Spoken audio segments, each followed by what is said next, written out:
ட்ரெண்ட்பீடியா நேயர்களுக்கு வணக்கம். மத்திய உள்துறை அமைச்சர் அமித்ஷா தலைமையில சென்னை கோவளத்துல தென் மாநில முதலமைச்சர்கள் மாநாடு நடைபெற்றது. இதுல நம்முடைய தமிழ்நாடு முதல்வர் விஜய் அவர்கள் சார்பில் என்னென்ன கோரிக்கைகள் முன்வைக்கப்பட்டது அண்ட் ஆல்சோ இந்த மாநாடு எதற்காக நடைபெறுகிறது, இந்த மாநாட்டில் எந்தெந்த முதலமைச்சர்கள்லாம் கலந்து கொண்டாங்க அப்படிங்கிற பத்தின ஒரு வீடியோ தான் இது. இந்த வீடியோவை ஸ்கிப் பண்ணாம ஃபுல்லா பாருங்க. மறக்காம சப்ஸ்கிரைப் பண்ணாம பாக்குறீங்க அப்படின்னா சேனல் சப்ஸ்கிரைப் பண்ணி சப்போர்ட் பண்ணுங்க. இதே மாதிரி அப்டேட் எல்லாமே தொடர்ந்து உங்களுக்கு கொடுத்துட்டே இருப்போம். மறக்காம சப்ஸ்கிரைப் பண்ணுங்க. இப்போ வீடியோக்குள்ள போலாம். முதலாவதா இந்த மாநாடு முதலில் எதற்காக நடைபெறுகிறது அப்படிங்கிறத பார்க்கலாம். ஸோ இந்த மாநாடு அப்படிங்கிறது இந்திய அரசாங்கத்தால ஏற்பாடு பண்ணக்கூடிய ஒரு மாநாடு தான். ஸோ இந்த மாநாடு குறிப்பா எதற்காக நடைபெறுது அப்படின்னா 2 மாநிலத்திற்கும் இடையே உள்ள இந்த பிரச்சனைகள் எல்லாம் தீர்த்து வைக்கிறதுக்காக இந்த மாநாடு அப்படிங்கிறது நடக்குது. உதாரணத்துக்கு நம்முடைய மாநிலத்திற்கும் கர்நாடகா மாநிலத்திற்கும் இடையே உள்ள இந்த காவிரி பிரச்சனையா இருக்கட்டும், இதே மாரி சில மாநிலங்கள் இடையில இருக்கக்கூடிய சில பிரச்சனைகளை பார்த்தீங்கன்னா தீர்த்து வைப்பதற்காக தான் இந்த மாநாடு முக்கியமா நடைபெறுகிறது. ஸோ இந்த ஒரு நேரத்துல இந்த மாநாடு அப்படிங்கிறது தமிழ்நாட்டுக்கு ரொம்ப ரொம்ப முக்கியமான மாநாடு. பிகாஸ் பார்த்தீங்க அப்படின்னா காவிரி பிரச்சனையை இதன் மூலியமா தீர்வு காண்றதுக்கான வாய்ப்புகள் நமக்கு கிடைச்சிருக்கு. ஸோ இதை பத்தியும் சில கோரிக்கைகள் தமிழ்நாடு முதலமைச்சர் அவர்கள் வச்சிருக்காரு. அதையும் நம்ம தெளிவா இந்த காணொலியில பார்க்கலாம்.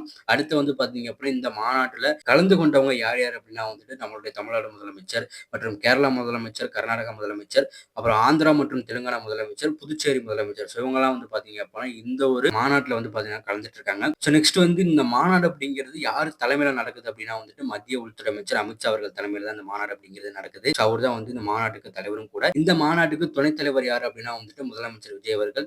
எதனால் அப்படின்னா இந்த மாநாடு தமிழ்நாட்டில் நடக்கிறதுக்கு காரணமாக இந்த மாநாட்டோட துணைத் தலைவரா முதலமைச்சர் விஜய் அவர்களை தேர்வு பண்ணியிருக்காங்க. தமிழ்நாடு முதலமைச்சர் விஜய் அவர்கள் இந்த மாநாட்டில் என்னென்ன கோரிக்கைகள்லாம் வலியுறுத்தியிருக்காரு அப்படிங்கிறத பார்க்கலாம். பெங்களூர் மெட்ரோவை ஒசூர் வரை நீடிக்க வேண்டும். நீட் தேர்வில் இருந்து தமிழ்நாட்டிற்கு விலக்களிக்க வேண்டும். +2 மதிப்பெண் அடிப்படையில் மருத்துவ மாணவர்கள் சேர்க்கை நடைபெற வேண்டும். ஆன்லைன் மருந்து விற்பனையை ஒழுங்குபடுத்துதல், கடல்சார் பொருளாதாரத்திற்கு புதிய திட்டமிடல், தென் மாநிலங்களுக்கு நிதி செலவினத்தில் சுயாட்சி அதிகாரம் அளித்தல், முல்லை பெரியாறு அணை நீர்மட்டம் 152 அடியாக உயர்த்த வேண்டும்.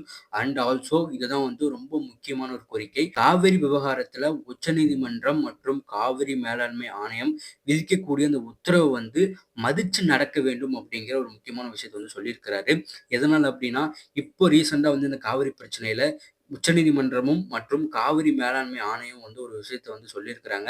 தமிழ்நாட்டுக்கு வழங்க வேண்டிய குடிநீரை வழங்கணும் அப்படின்னு சொல்லியிருக்கிறாங்க. ஆனா கர்நாடக அரசாங்கம் அதை முற்றிலுமா ஃபாலோ பண்ணவே கிடையாது. ஸோ அதை தான் பார்த்தீங்க அப்படின்னா இந்த ஒரு மாநாட்டில் வலியுறுத்தியிருக்கிறாரு. ஸோ அவங்க உத்தரவு ஆணையம் மதிச்சு நடக்கணும் அப்படிங்கிற ஒரு இன்ஃபர்மேஷனையும் பார்த்தீங்க அப்படின்னா தமிழ்நாடு முதலமைச்சர் அவர்கள் இந்த மாநாட்டில் வலியுறுத்தியிருக்கிறாரு. ஸோ இதன் மூலியமாவாச்சும் தமிழ்நாட்டுக்கு அந்த காவிரி சம்பந்தப்பட்ட அந்த விவகாரம், அந்த பிரச்சனை பார்த்தீங்க அப்படின்னா தீரும் அப்படிங்கிற ஒரு நம்பிக்கை நமக்கு இருக்குது. வெயிட் பண்ணி தான் பார்க்கணும் என்ன நடக்க போகுது அப்படிங்கிறத. உங்களோட ஒப்பீனியனை மறக்காம கமெண்ட் பண்ணுங்க.